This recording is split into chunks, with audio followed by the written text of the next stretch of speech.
Hello everyone. This week we're just going to do like a prelude to what's going to happen for the summer. So what we do here is we raise Katahdin and Dorper cross sheep.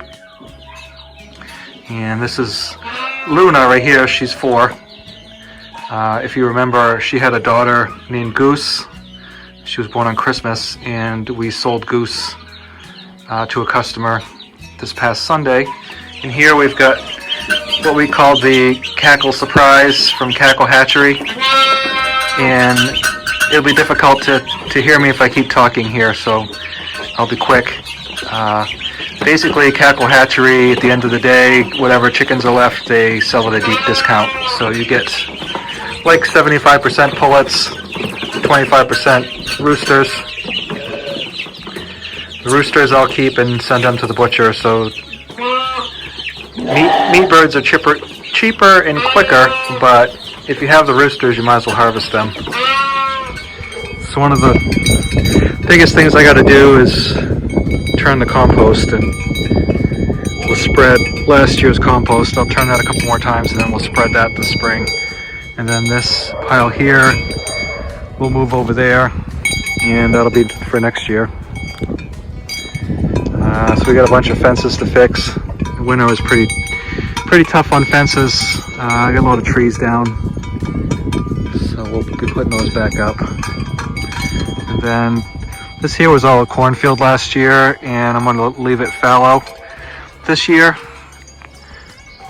So this whole cornfield, I'm gonna just grass it and let this be pasture for the summer. Give it a break. We're gonna have some small beds out behind the house just for the kitchen garden. We're not gonna go whole hog on the garden this year. Chickens are all out free ranging. I think I have 50 laying hens at the moment, and so I'm getting about 45-ish so eggs a day. But they're just free range. They're out here scratching and eating whatever they can find in the spring. It's one of the things that I've decided I'm just going to streamline a little bit and focus on the baby beef. I do pretty well raising Jerseys. Jersey's really good beef. It's number 2 in taste test behind Wagyu. So I've gotten rave reviews over Jersey beef. One thing I'd really like to do is take this old stone wall out and put a small pole barn here where I can store hay, and just put headgate in it, an open headgate feeder, so it makes it easier to feed the animals in the winter. I'm gonna be switching to round bales instead of square bales. I started that last winter, but it's so much more labor saving and cost effective to use round bales. So this here, I built some new doors on this last year. This used to be my sugar house, and now it's the cider shed. A few years ago I got this cider press, and so I've been doing really well in the fall, just processing cider. So you can see what I've done in here. I did the walls. I got a little wood stove in here to keep it warm. It's all the stuff is stored in here for the winter, but this is where I process. And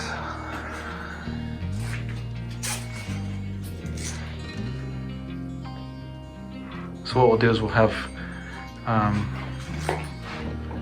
these go underneath. Get the chopper on the top running. You let the apples set about a week and a half so they soften up a little bit, and you feed the hopper, and then they're just shredding out, and then you run the press on the other end and put it through cheesecloth, and it comes out as apple cider. So we blend several different kinds of apples, and then we will pasteurize it. so it really doesn't matter where I go. Cows will follow me because they think it's treat time. So here they are. Last year I built a fence around it to keep them out. So we have this first meadow here. And then, you know, I park whatever machinery doesn't fit into the barn goes here. So, you know, picture this farm when I bought it 8 years ago is completely overgrown. All the fields were alders and brush and sumac and poison ivy, junipers, rocks, just a big mess. We dug this pond out last year, and we got this field down here that I've been cutting some wood out of just to open it up. And there's a pasture here, and on the other side of that is a 14-acre field, which we will show you in another video. So there's 60 acres back here, and a good portion of it is woods, but a good portion of it is pasture. And it's not really good for hay, even though the grass comes in pretty well. It's just too rocky and too rough to run machinery over it, other than, you know, maybe a bush hog once in a while. Down here there was a dug well, and they would pump the water with a hit and miss engine up to the pump house, which is right there. And then it would pump it up to the house into a 1,000-gallon tank in the house, and then they would hand pump it into the house. So for the most part, I don't run electric fence with my woven wire, but there's just a couple places where the cows always seem to want to be on the other side. So in those places, I did run electric across the top and a strand of barbed wire, and that seemed to have done the trick. So this field here, 4 years ago, 3.5 years ago, I logged it off, and so I've been in the process of stumping it and clearing it out, planting a little bit of grass in, and this is a pretty good little sheep pasture actually. There's probably 6 acres altogether, and so I got this run in here for them. The wall here was temporary, so I had to tear that out and do it right, so it looks like, you know, the top looks pretty amateur right now, but a lot of the things when you're a farmer is just get her done. There was a lot of raking and stumping and burning taking place here, just bonfire after bonfire. And you can see the size of these rocks, they're just huge. Some of the stumps, they're still here. I've been trying to burn them out. I've tried a couple methods, and they're still here. But yeah, these giant rocks. We have a small fruit orchard here. You can see where I tried to like waffle it and burn it, and it took out quite a bit, but when you cross cut or you're actually ripping against the grain with a chainsaw, it really tends to dull the chain up really quickly. But I can't, you can see some more fruit trees here, and we're gonna fence the rest of this in on the other side of that cattle panel arbor I've been making for the grapes, and we're gonna put bees up here. We've got 2 chicks coming end of April, and then the first day we get that it's not super windy, I'm gonna burn this pile of brush, and I want to get that done before you know, it dries out too much. This whole field right here was just sumac, and so it grows okay. It's really dry towards the end of the summer. It's very sandy. It's good at first, but then it kind of peters out. And in the back there, I opened up probably another acre before you get to the Christmas trees, so that's coming into pasture.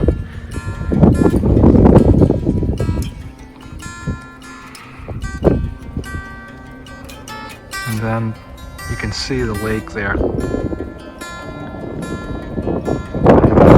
lake right there. This property used to go all the way down to the lake. They own both sides of the road for about 3/4 of a mile. Now I just have 60 acres left. That was all that was here when I bought it.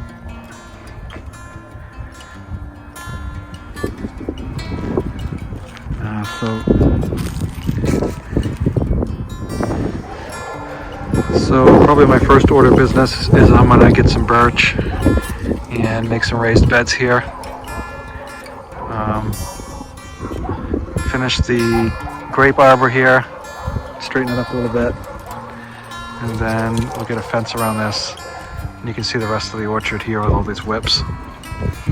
Last year I had this all fenced in with electro net, shocker knot for the geese and ducks to keep the Japanese beetles out. So that worked pretty well too. And my kids are home, so here, these are the grapes. And those have been here for a long time. They were kind of a mess, so I put the tunnel in last year, and now we're gonna see if we can train them to go over the top. Well, now I know why the shingles keep coming off my barn. It's because you keep ripping them off.